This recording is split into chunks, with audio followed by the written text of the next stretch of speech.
말씀 좀 한번 따라 하실까요? 어디로 가야 합니까? 어디로 가야 합니까? 1989년 그리고 90년대에 세계적인 인기를 끌었던 한 노래가 있습니다. 멕시코 출신의 가수 티시 히노사라고 하는 가수가 불렀던 돈데보이라고 하는 노래입니다. 여러분 혹시 아십니까? 네, 돈데보이. 스페인어로 돈데보이는 우리말 무슨 뜻이냐면 난 어디로 가야 하나요? 난 어디로 가야 하나요? 라고 하는 질문의 뜻입니다. 우리나라에서도 이 노래가 인기가 많아서 이 가수가 한국에 와 내한 공연도 했었고요. 우리나라에서도 심수봉 씨가 번안해서 부르기도 하고요. 또 TV 드라마의 배경음악으로도 사용되었던 노래입니다. 난 어디로 가야 하나요? 사실 이 노래는 슬픈 배경을 가지고 있는 노래인데요. 미국에는 히스패닉 또는 라티노라고 불리는 사람들이 있습니다. 라틴 아메리카 바로 중남미 출신의 미국 이주민과 그 후손들을 라티노라고 부릅니다. 그런데 라티노들 중에는 불법 이민자들이 많이 있습니다. 경제적으로 사회적으로 너무 살기 힘든 남미 사람들이 불법으로 국경을 넘어 미국에 들어오는 그 수가 굉장히 많고 또 불법으로 체류하는 그런 사람들도 많은데 그러다 보니 그들의 삶이라는 것이 너무 고단한 인생인 것이죠. 어디로 가야 될지도 모르고 돈을 벌어야 하니 그냥 닥치는 대로 모든 허드렛 일들을 다 하고 사랑하는 사람, 사랑하는 가족들이 또 그립고 이런 라티노, 이 불법 체류자, 불법 이민자들의 애절한 삶의 그 애환을 담은 노래가 바로 이 돈데보이, 난 어디로 가야 하나요? 라고 하는 제목의 노래입니다. 가사가 이렇습니다. 후렴부에 보면 난 어디로 가야 하나요? 희망을 찾아 헤매고 있어요. 나 홀로 외로이 사막을 떠도는 도망자처럼 난 어디로 가야 하나요? 여러분, 이런 가사의 노래에 많은 사람들이, 세계인들이 공감하고 또 열광했던 이유가 뭘까? 가만히 생각해 보니까 이 질문은 이 가수만의 질문이 아니었기 때문인 것 같습니다. 많은 영화와 드라마에서도 이 노래가 쓰이고 여러 가수들이 또 불렀던 이유, 아마도 저마다의 상황과 처지가 다 있기는 하겠지만 그것이 서로 좀 다르다 할지라도 우리 모두에게는 공통적으로 인생을 살아가다가 어디로 가야 될지 몰라서 나 어디로 가야 하지 물었던, 그리고 헤맸던 그 슬픔의 경험들이 저마다 다 있기 때문은 아닐까 싶습니다. 어디로 가야 합니까? 이 질문은 내가 이제 어떻게 해야 합니까? 라는 질문이 되기도 하죠. 이런 물음들은 모든 사람들이 평생 그 인생의 여정을 가면서 스스로 수없이 되물으며 사는 물음일 겁니다. 잘 살다가 막다른 골목처럼 그 가던 인생길이 막히거나 어떤 계획이 실패하면 우리는 당황하고 방황하게 됩니다. 인생의 방향을 갈피 잡지 못해서 그렇게 방황할 때도 있습니다. 그러나 오늘 말씀 가운데 함께하는 우리 사랑하는 성도 여러분, 찬송가에 있는 가사처럼 우리의 갈 길을 밝히 보이시는 분이 하나님이신 줄 믿습니다. 우리를 인도하시는 선한 목자 되신 그 하나님이 우리의 아버지이시고 나는 방황하고 있는 것 같지만 그 모든 상황 속에 우리 곁에, 우리 안에 거하시는 분이 바로 그 목자 되신 하나님이심을 늘 기억하시길 축복합니다.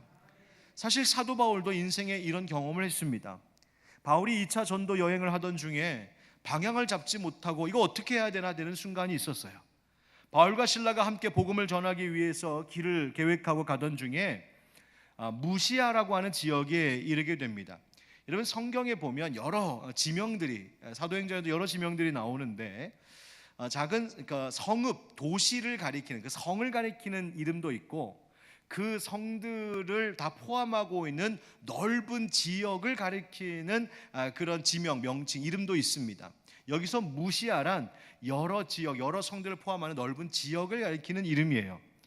바울은 이 무시아 지역으로 들어가서 복음을 전하다가 이제 방향을 딱 틀어서 비두니아라고 하는 지역에 가서 복음을 전할 계획을 세우고 있었던 것 같습니다. 지도를 펼쳐놓고 딱 보면 어떻게 하려고 했는 거냐? 이스라엘 땅이 있는 곳으로부터 대륙을 따라 서쪽으로 복음을 전하다가 이제 동쪽으로 방향을 딱 틀어서 아시아 쪽으로 가서 복음을 전하려고 하는 마음이 있었다는 말입니다. 그런데 웬일입니까? 성령님께서 그 길을 막으셨다는 거예요. 오늘 함께 읽지는 않았지만 같은 장 16장 6절 7절에 이런 말씀이 있죠. 성령이 아시아에서 말씀을 전하지 못하게 하시거늘 그들이 부르기아와 갈라디아 땅으로 다녀가 무시아 앞에 이르러 비두니아로 가고자 애쓰되 예수의 영이 허락하지 아니하시는지라. 아멘.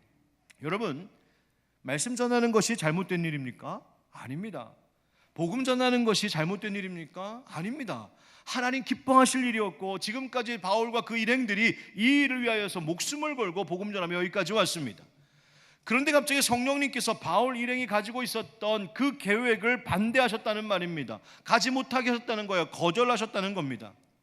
지금까지 잘 진행해 오던 일, 그것도 나쁜 일 아니라 하나님 기뻐하실 복음 전하는 이 사역의 길을 막으셨다?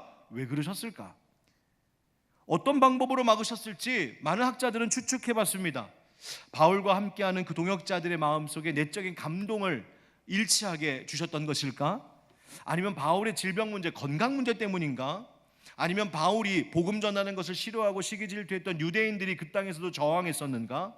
아니면 당시 사회적으로 어떤 법적인 제재가 있었을까? 다양한 여러 그 원인, 그 이유를 추측해 보긴 하지만 정확히는 알 수 없습니다. 다만 중요한 것은 바울과 실라, 그리고 이것을 기록하고 있는 사도행전의 기자인 누가는 어떤 이유에서인지 그들의 복음을 아시아 쪽으로 전하려고 하는 그 사역의 방향과 걸음이 막히고 중단된 그 현실을 어떻게 이해했냐면, 아, 성령님이 막으시는구나 라고 이해했다는 점입니다. 예수의 영이 허락하지 아니하시는지라. 여러분, 얼마나 당혹스러웠을까요? 지금까지 먼 길 많은 여정을 지나오는 동안에 주님이 인도해 주셨는데 이제 와서 이 계획을 막으시다니, 이 길을 못 가게 하시다니, 주님의 뜻이 어디에 있는지 모르겠다, 어디로 가야 합니까? 어떻게 해야 합니까? 당황스럽지 않았겠습니까? 여러분, 우리의 인생에도 그런 경우가 있습니다. 어떻게 해야 되지? 어디로 가야 되지? 이제 뭘 해야 되지? 그런데 여러분, 이러한 질문에 대한 답을 찾아 나서기 전에 꼭 기억해야 할 중요한 신앙인의 자세가 있습니다. 어떤 일 때문에 그 길이 막혔는지 지금 이 바울의 상황을 우리가 자세히 알 수는 없지만 어찌됐든 그 막힌 현실을 예수의 영, 성령님께서 막으신 것이라고 깨닫고 함께 인정했다는 점을 우리는 오늘 마음에 새겨두어야 됩니다. 여러분, 어떤 길을 가다가 막힌다는 거 답답한 일이죠. 어떤 일 잘 진행하다가 그 일이 뜻대로 안 되는 거 실망스럽고 속상한 일입니다. 정말 가고 싶은 길을 포기해야 하는 것이기도 하고 이루고 싶었던 그 오랜 꿈을 접어야 하는 일이 될 수도 있습니다. 때로는 이제까지 오면서 애썼던 모든 힘과 투자들, 그 길이 막힘으로 손해를 봐야 하는 일이 될 수도 있는 것이요, 심지어 지금까지 함께 일해왔던 다른 사람들에게 불편한 소리를 들어야 하는 난감한 상황이 될 수도 있습니다. 그러나 여러분, 우리가 하나님을 믿는다는 것이 무엇일까요? 우리가 하나님의 인도하심을 신뢰합니다라는 것이 무엇일까요? 그저 내가 계획했던 대로 모든 일이 척척 잘 되고 모든 것이 계획대로 만사형통하면 그것이 하나님이 나를 인도하시고 보호하시는 것이다. 여러분, 그것이 믿음입니까? 아닙니다. 그렇지 않습니다. 우리가 사모하는 찬양 중에 하나, 이런 가사로 시작하는 찬양이 있습니다. 모든 상황 속에서 주를 찬양할지라, 주는 너의 큰 상급 큰 도움이시라. 할렐루야. 여러분, 모든 상황이라고 노래했습니다. 모든 상황이란 좋은 일만 얘기하는 건 아니죠. 열린 길이든 막힌 길이든 좋은 일이든 나쁜 일이든 기쁜 일이든 슬픈 일이든 모든 상황이 하나님께서 나를 도우시는 큰 도움의 손길임을 내가 믿고 감사함으로 나는 하나님을 찬양합니다. 내 마음이 거기에 확정되었습니다. 바로 이것이 믿음입니다. 여러분, 기억하세요. 막힘과 실패는 우리를 인도하시는 하나님의 또 다른 모습의 인도하심일 수 있다는 사실을 꼭 기억하시기 바랍니다. 그러면 바로 거기서 하나님, 이것도, 여기서 멈춤도, 여기서 꺾으심도, 여기서 방향을 바꾸심도 하나님이 내게 새로운 길을 주시는 새로운 시작인 줄 믿습니다. 바로 그 고백을 드리는 그 자리가 우리에게 소망이 되는 것입니다. 여러분, 이 막힘 속에서 바울의 일행들은 어떻게 했을까요? 뭐 다른 것 할 수 있는 게 없죠. 하나님 인도하심 기다릴 수밖에 없습니다. 그러나 여러분, 그리스도인들에게, 믿는 자들에게 기다림이란 포기가 아니라 하나님께서 내게 더 나은 길로 이끄실 하나님의 새로운 길, 그것에 대한 기대감이라는 사실을 꼭 기억하시기 바랍니다. 여러분, 오늘 말씀의 제목, 어디로 가야 합니까? 어디로 가야 합니까? 이 질문은 그 앞에, 이 질문의 문장 앞에 어떤 말을 넣느냐에 따라서 완전히 그 의미가 달라질 수 있습니다. 그냥 세상 친구에게 술 한잔 기울이면서, 이보게 친구, 나 어디로 가야 할까? 나 다음에 어떻게 해야 될까? 그렇게 묻는다면 그저 사람들끼리의 의논에 불과합니다. 혼자 가슴앓이 끙끙 앓으면서 나 스스로에게 거울 보면서, 야, 너 어디로 갈 거야 이제? 너 이제 어떻게 할 거야? 하면 그저 한숨 섞인 탄식에 불과합니다. 그러나 나 어디로 가야 합니까? 어떻게 해야 합니까? 이 질문, 똑같은 질문 앞에 하나님을 넣어보시고 성령님을 넣어보십시오. 하나님, 저 어디로 가야 합니까? 성령님, 어떻게 해야 합니까? 하는 그 순간 그것은 기도가 되는 줄 믿습니다. 여러분, 물론 세상 친구의 조언도 들을 수 있습니다. 필요할 때 있습니다. 답답하면 한숨 섞인 혼잣말도 얼마든지 쏟아낼 수 있지요. 그러나 그것으로 해결되지는 않습니다. 그것으로 새로운 길이 열리는 것 아닙니다. 다만 우리의 인생의 모든 질문 앞에 하나님을 넣으시고 하나님께 물으십시오. 하나님, 어디로 가야 하나요? 하나님, 어떻게 해야 되나요? 바로 그때부터 길이 열리고 그때부터 우리에게 소망이 있음을 믿습니다. 여러분, 그럼 하나님의 뜻, 이 하나님의 인도하심이 어디에 있는지 우리 어떻게 알 수 있을까요? 여행을 떠나는 순례자의 손에는 지도와 나침반이 필요한 것처럼 인생 여정을 살아가는 신앙인들에게도 그 방향을 잡아줄 뭔가 기준, 내가 방향을 이렇게 잡아야 되겠다라고 하는 어떤 기준이 필요할 텐데, 그게 무엇일까요? 하나님은 오늘 본문의 이야기를 통해 우리의 삶의 중요한 길을 결정해야 될 때, 선택해야 될 때, 하나님의 뜻을 묻고자 할 때 어디에 방향을 두고 길을 찾아야 되는지를 알려주고 계십니다. 오늘 함께 말씀 나누며 우리의 갈 길을 밝히 인도하시는 성령 하나님의 음성 들을 수 있는 이 시간 되기를 주 예수 그리스도 이름으로 축원드립니다. 우리 어디로 가야 할까요? 함께 따라하겠습니다. 복음 전할 곳으로. 복음 전할 곳으로. 성령님의 막으심을 깨닫고 얼마나의 시간이 흘렀는지 우리 정확히 알 수는 없지만 그 7절 말씀, 앞에 7절 말씀에 보면 바울이 무시아 앞에 이르렀을 때에 성령님의 막으심을 깨달았다고 말합니다. 그리고 나서 8절에 가서 그 무시아를 지나 드로아로 내려갔다고 하죠. 그러니까 무시아 앞에서 무시아 지역을 이제 통과하여 오기까지 어쩌면 그들은 사실 어디로 가야 될지 모르는 그런 막막한 시간 속에 이 시간을 보내고 있었을지 모를 일입니다. 여러분, 그럴 수 있습니다. 잘 모르고 잘 알 수 없이 그냥 시간만 갈 때가 있습니다. 일은 되지 않고 그냥 세월만 갈 때가 있습니다. 그러나 여러분, 놀라거나 실망하지 말 것은 그 길도 역시 주님이 우리에게 도움 주시는 길이요, 마침내 믿는 자들에게는, 하나님께 소망 둔 자들에게는 마침내 하나님의 뜻을 보이는 때가 반드시 있을 것을 믿습니다. 바울에게 그랬습니다. 오늘 9절 말씀에 밤에 환상이 바울에게 보이니 마게도냐 사람 하나가 서서 그에게 청하여 이르되 마게도냐로 건너와서 우리를 도우라 하거늘. 10절을 한번 같이 읽겠습니다. 시작. 바울이 밤에 환상을 보았을 때 우리가 곧 마게도냐로 떠나기를 힘쓰니 이는 하나님이 저 사람들에게 복음을 전하라고 우리를 부르신 줄로 인정함이러라. 아멘. 바울이 밤에 환상 보았습니다. 환상 가운데 마게도냐 사람 하나가 건너와서 우리를 도우라라고 하는 그 모습을 보게 되죠. 여러분, 마게도냐는 지금 바울이 머물고 있는 드로아에서 배를 타고 바다를 건너가야 하는 육지입니다. 그 바다가 어디냐면 에게해, 그러니까 지도를 보면 지중해 위쪽에 있는, 쏙 들어간 그곳이 바로 에게해입니다. 여러분, 환상을 봤다 바울이, 여러분 이것도 참 놀랍고 은혜로운 일이지만 저는 이 환상에 대하여서 바울과 바울의 일행이 보였던 반응이 오히려 더 은혜롭게 다가옵니다. 그들이 뭐라고 말한 겁니까? 마게도냐 사람이 건너와서 우리를 도우라 하는 그 환상의 메시지를 보고는, 하나님께서 우리에게 마게도냐 사람들에게 가서 복음을 전하라고 우리를 부르고 계시는구나 라는 사실로 깨달았고, 또 그 일에, 바울이 본 환상에 함께 일하는 사람들이 한마음으로 일치되고 인정했다는 사실입니다. 이것은 다름이 아닌 복음 전하는 일이니 여기에 하나님의 뜻이 있고 하나님의 길이 있다고 확신한 겁니다. 여러분, 우리가 어디로 가야 하고 무엇을 해야 할지 방향 잡기 어려울 때 복음이 필요한 곳을 늘 향할 수 있는 우리 인생길 되기를 축복합니다. 이게 무슨 말일까? 조금 이것을 우리가 함께 풀어 생각해 보면, 먼저는 영적인 도움을 주어야 하는 곳, 영적인 배고픔과 목마름이 있는 그런 곳, 영혼을 구원해야 되는 그런 일, 바로 그와 같은 일들의 삶의 방향을 두라는 말입니다. 개인은 물론이고야 교회 일도 그렇습니다. 교회가 여러분 많은 일 하는 것 중요한 것 아닙니다. 그저 보기에 화려하고 대단한 일 하는 것 중요한 것 아닙니다.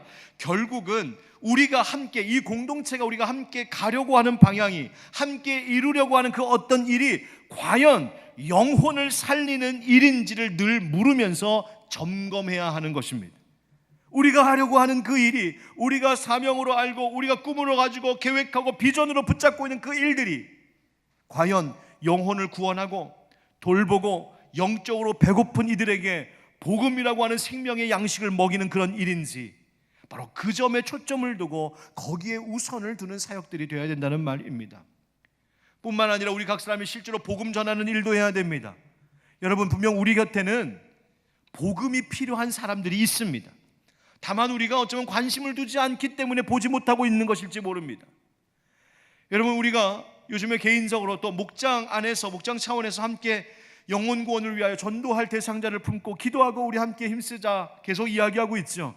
여러분, 혹시 이 이야기 들으시고 지난 한 주간 동안, 또 지난 기쁨의 50일 기간 동안 혹시 내가 전도해야 되겠다라고 하는 대상자 찾으셨습니까?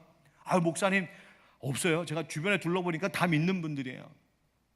진짜 그렇습니까? 정말 관심을 갖고 뜨거운 열의를 갖고 기도하면서, 주님, 제가 복음 전해야 될, 저를 통하여서 영혼 구원하길 원할 그런 대상 하나님 제게 좀 보여주십시오 라고 정말 여러분 뜨겁게 만나게 해달라고 기도하셨습니까? 혹시 진짜 기도하면 정말 만나게 할까봐 겁먹고 살살 하셨거나 안 하시진 않으셨습니까?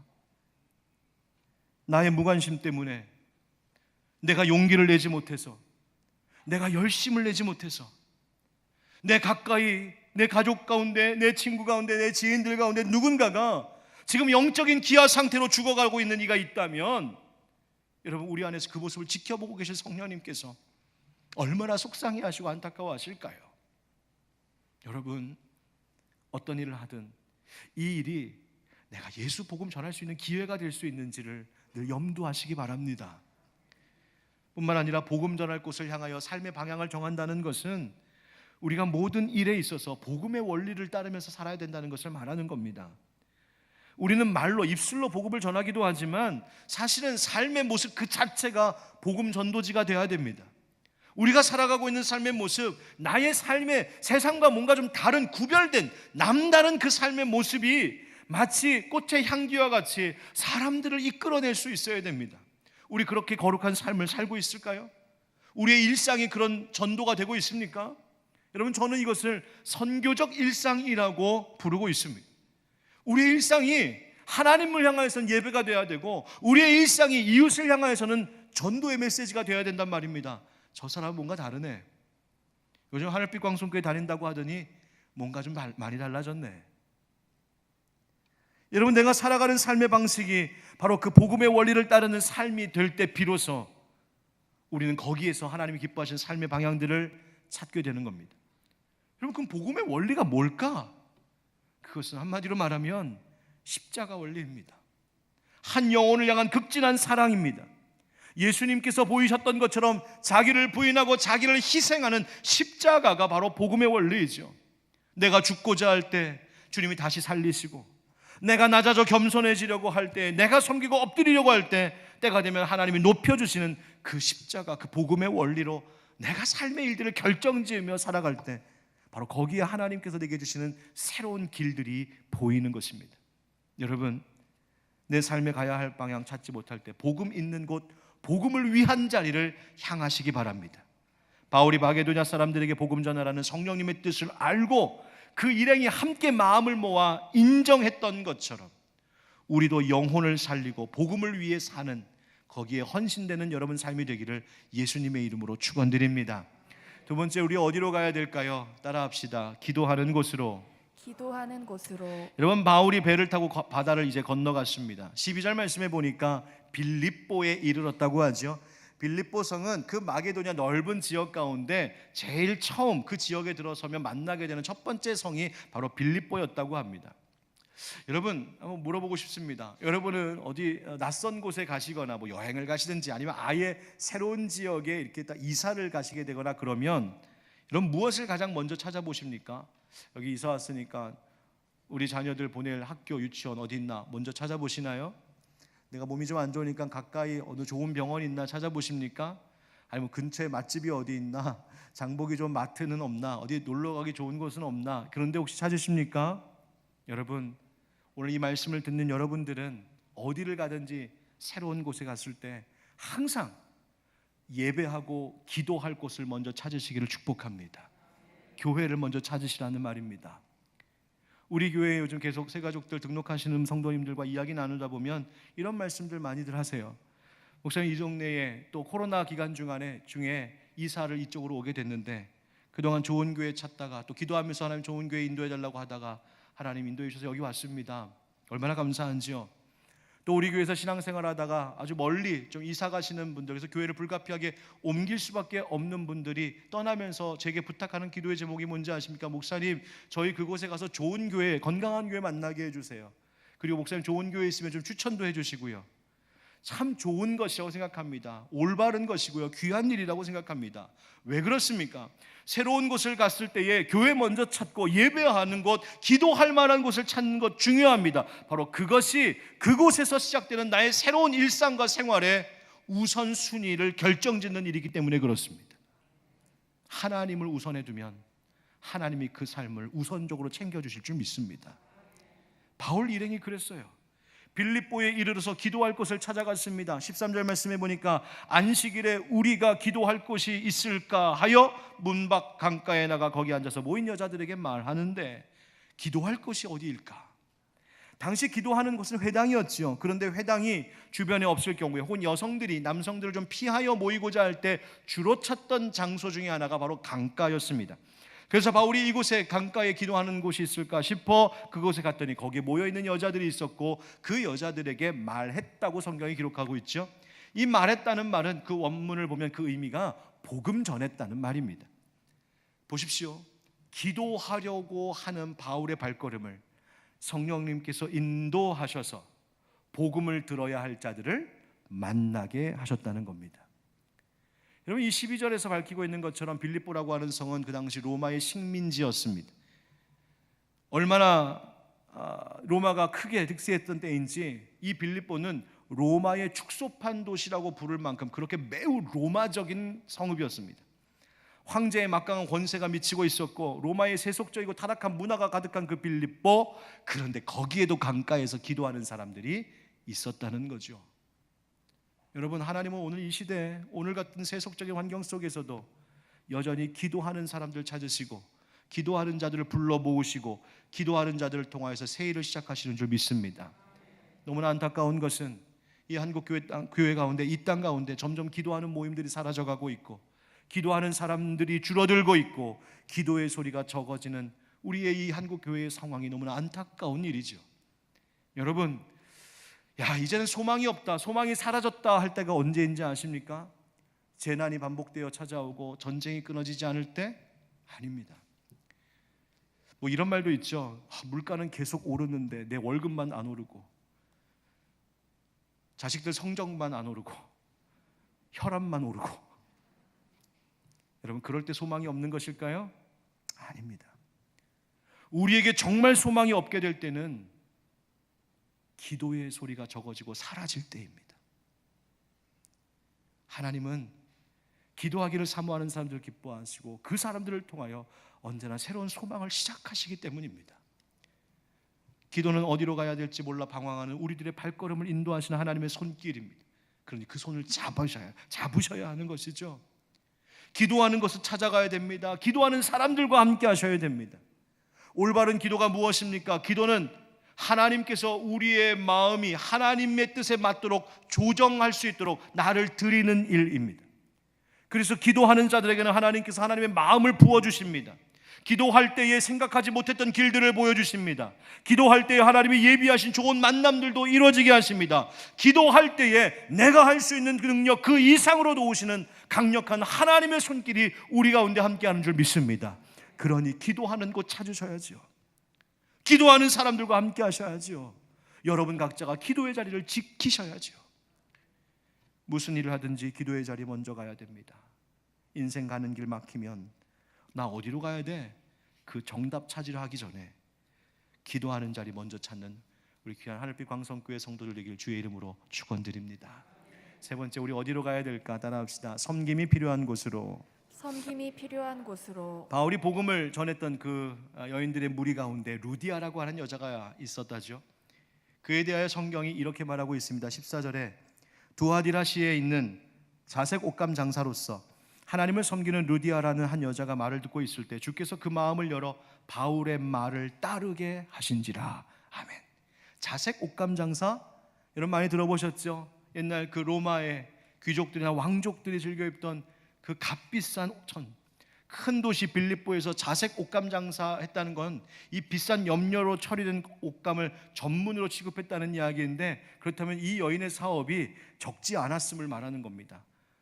큰 장사하던 여인이었다는 말이에요. 그런데 성경은 루디아라고 하는 이름 앞에 또 하나의 수식어를 붙이고 있는데 바로 하나님을 섬기는 사람, 바로 경건한 사람이었다는 말입니다. 빌립보라고 하는 이 매우 로마적인 도시, 이 세속적인 도시에서 그곳에 있는 사람들과 돈 거래를 해야 되고 사업을 해야 되고 세속적인 사람들을 늘 대해야 되는 이 사업을 하면서도 이 여인은 하나님을 향한 경건한 신앙을 잃지 않고 있었던 루디아였다는 말입니다. 여러분, 제가 물어보고 싶습니다. 여러분, 여러분의 각자의 이름 앞에 어떤 수식어가 붙기를 원하십니까? 자색 옷감 장사가 붙었으면 좋겠어요? 하나님을 섬기는이 붙었으면 좋겠어요? 솔직히 얘기해 보세요. 물론 여러분 하시는 모든 일들도 주님 안에서 잘 되기를 축복합니다. 그러나 우리 마음의 사모함의 열정은 하나님 섬기는 자라고 칭찬 얻는 그 이름, 여러분 그 일에 더 사모함 가질 수 있기를 축복합니다. 루디아가 기도했대요. 강가에서. 뭘 위해 기도했을까? 사업하는 여인이니까 그 사업 위해서 기도했을까? 아니면 다른 기도 제목이 있을까? 그런데 놀라운 것은 바로 그 기도하는 자리에 있을 때 거기서 복음을 전하는 바울을 만나고 그 일로 예수 영접하고 구원 얻어 세례까지 받게 되는 놀라운 복이 임했다는 거죠. 여러분 잘 보십시오. 바울의 입장, 바울의 관점에서는 기도하는 곳을 찾으려다가 복음 전해야 될 루디아를 만난 것이고, 루디아의 관점에서는 그 기도하는 사람들의 무리 가운데 함께 있다가 복음 전해주는 바울을 만나 예수 만나는 인생 수지 맞은 것입니다. 여러분, 기도가 그래서 필요한 거예요. 이런 루디아를 주님 눈여겨보셨고 바울을 통하여서 복음 들을 때 마음을 열게 하셔서 세례도 받게 되었습니다. 그런데 여러분, 루디아라고 하는 인물을 말할 때 항상 따라오는 말들이 있습니다. 그것은 섬김의 루디아, 위로의 루디아, 헌신의 루디아라는 말들입니다. 15절 말씀, 그와 그 집이 다 세례를 받고 우리에게 청하여 이르되 만일 나를 주 믿는 자로 알거든 내 집에 들어와 유하라 하고 강권하여 머물게 하니라. 아멘. 루디아는 하나님을 섬길 뿐만 아니라 이 은혜 받은 루디아는 자기의 집을 열어서 바울의 일행을 영접하고 환대했다는 겁니다. 빌립보라고 하는 낯선 땅에 와서 어디로 가야 될지 모르는 이 바울과 함께하는 사람들에게 자기 집을 열어서 거기에 머물면서 전도 활동할 수 있도록 자기의 집을 선교 사역의 베이스 캠프가 되도록 내놓고 섬겼다는 말이에요. 결국 이 루디아 여인의 이 집은 바로 빌립보 교회가 되었습니다. 바울과 실라가 복음을 전하다가 큰 어려움을 당하게 되죠. 그런데 그때에도 루디아의 집이 위로가 되었습니다. 40절 말씀, 오늘 본문에 속하지 않았지만 같은 장인 40절입니다. 다 같이 시작. 두 사람이 옥에서 나와 루디아의 집에 들어가서 형제들을 만나보고 위로하고 가니라. 아멘. 복음을 전하다가 이 바울과 실라가 빌립보에서 복음 전하다가 감옥에 잡히게 되는데 그 옥에서 나왔을 때에 위로를 받을 수 있었던 곳이 루디아의 집이었고, 거기에 모여있는 그리스도인 형제들을 마지막으로 위로하며 인사를 고할 수 있었던 그 위로의 장소가 바로 루디아의 집 빌립보 교회였다는 말입니다. 사랑하는 성도 여러분, 어디로 가야 될지 모르겠다, 난 뭘 어떻게 해야 될지 모르겠다 고민하십니까? 바로 이 섬김이 루디아의 삶을, 그 집을 이끌었던 것처럼 섬김이 필요한 자리, 섬길 자리를 찾으시기 바랍니다. 섬기려 하지 말고, 섬김 받으려 하지 말고 섬기는 곳을 향하면 거기에 하나님의 뜻이 있습니다. 루디아처럼 먼저 하나님 잘 섬기셔야 됩니다.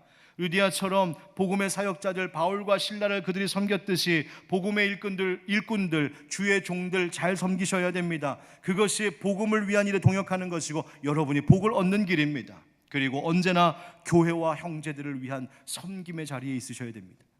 베드로전서 5장 5절에 보면 다 서로 겸손으로 허리를 동이라, 이런 말씀이 나옵니다. 허리를 동이라. 아니, 뭘로 허리를 동이라는 걸까? 그 말의 의미를 들어가서 보면 당시에 노예들이 일할 때 입던 옷이 있습니다. 이렇게 통으로 짜서 소매가 없는 그런 조끼입니다.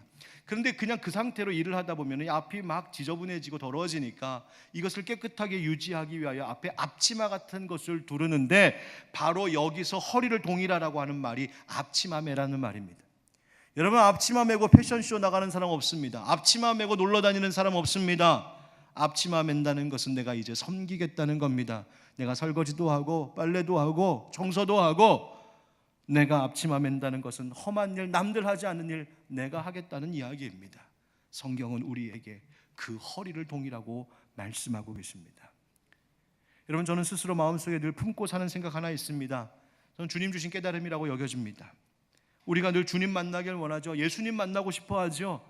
그럼 여러분, 예수님 어디 가면 만날 수 있을까요? 예수님 어디 가면 만날 수 있을까요? 주님 말씀하셨습니다. 나는 섬김받으러 온 것이 아니라 이 땅에 도리어 섬기러 왔다고 말씀하셨잖아요. 그렇다면 섬김이 필요한 자리, 바로 그곳에 가서 예수님은 분명히 섬기고 계실 터이니 나도 섬김이 필요한 자리에 찾아가서 섬기면 거기에서 섬기고 계신 예수님 만날 수 있지 않을까? 여러분, 어디로 가야 될지 모르겠다 하실 때 섬김의 자리를 찾아가십시오. 어떻게 해야 될지 모를 때, 주님의 뜻이 어디에 있는지 모를 때 오늘 말씀을 기억하십시오. 복음을 위한 삶의 방향을 잡으시고, 기도하는 자리, 기도하는 사람 찾으시고, 언제나 나의 섬김을 필요로 하는 예수님 계실 그 자리를 찾아가십시오. 그럼 거기에 주님 계시고 거기서 주님 만나면 그때 우리에게는 새로운 길이 열리게 될 줄 믿습니다. 왜 그렇습니까? 바로 우리 주 예수 그리스도께서 길이요 진리요 생명이시기 때문인 줄 믿습니다. 기도합시다. 우리 함께 기도합시다.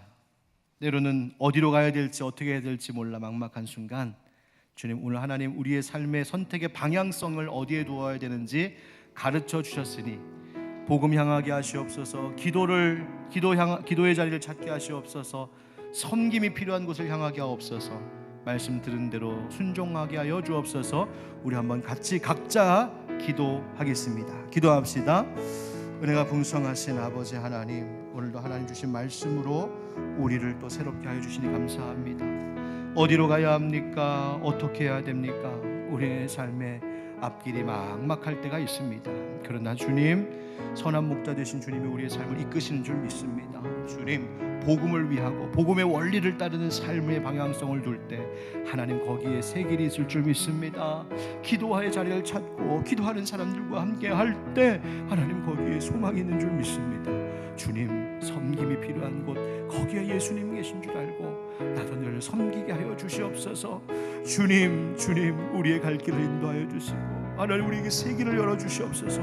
우리에게도 기도하던 가운데 환상을 보게 하시고 하나님 응답 없는 역사들을 허락하여 주시옵소서.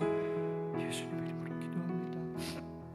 우리의 삶의 길을 인도하시는 선한 목자 되시는 하나님 아버지, 하나님, 때는 우리가 너무 무지하고 어리석어서 어디로 가야 되는지 모르고 무엇을 해야 되는지 알 수 없고 하나님의 뜻조차 헤아리지 못해 방황하는 때가 있는 연약한 자들임을 하나님 고백합니다. 그러나 우리를 사랑하시는 하나님, 우리의 삶의 길을 이끌어 주시는 줄 믿습니다. 오늘 주신 말씀 기억하며 언제나 복음을 위한 삶의 길, 복음의 원리를 따르는 삶의 방향을 선택하게 하시고, 기도하는 자리 가장 먼저 찾게 하여 주시고, 하나님 섬김이 필요한 그곳에 예수님 계시니 거기서 길 되신 예수님 만나야겠다 다짐하고 실천하는 우리들이 되게 하여 주시옵소서. 아버지 하나님이여, 오늘 예배하는 성도들 가운데에 정말 어떻게 해야 될지 답답한 가슴으로 나왔다가 오늘 말씀을 들은 성도들이 있거든. 주님, 이 말씀이 생명의 말씀, 지혜의 말씀이 되게 하셔서 이제 이 예배당의 문을 열고 다시 바깥으로 나아갈 땐 내가 어느 길로 가야 될지 분명히 알고 예수님과 함께 동행하는 복된 인생길 되도록 위로하시고 축복하여 주시옵소서. 아버지 하나님이여, 교회와 또 목장들이 또 이제 같이 힘을 내어서 영혼을 전도하는 이 구원의 열매를 맺는 일에 하나님 우리가 더 애쓰려 합니다. 성령님, 하나님 기뻐하시는 일인 줄 믿사오니 잘 감당할 수 있게 하시고, 우리 각 사람에게 하나님 전도해야 할 그 한 사람을, 그 잃어버린 한 영혼을 만날 수 있는 은혜를 베풀어 주시옵소서. 하나님, 북한 땅을 기억하여 주셔서 이 위기의 시대에 하나님 코로나 때문에 너무나 어려움 가운데 있는 북한의 우리 주민들, 주님 저들의 안전을 지켜주시되, 하나님 이 일이 저 악한 권세자들에게는 깨닫는 시간이 되게 하여 주시옵시고, 하나님 이 일로 인하여서 자유의 문이 열리고 개방이 되고 무엇보다도 복음화되는 저 땅이 되도록 하나님 축복하여 주옵소서.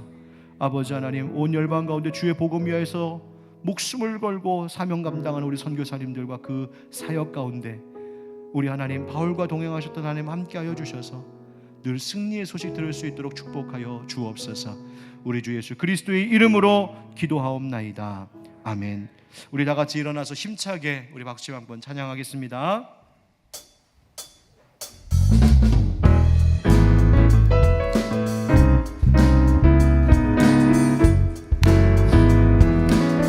주와 같이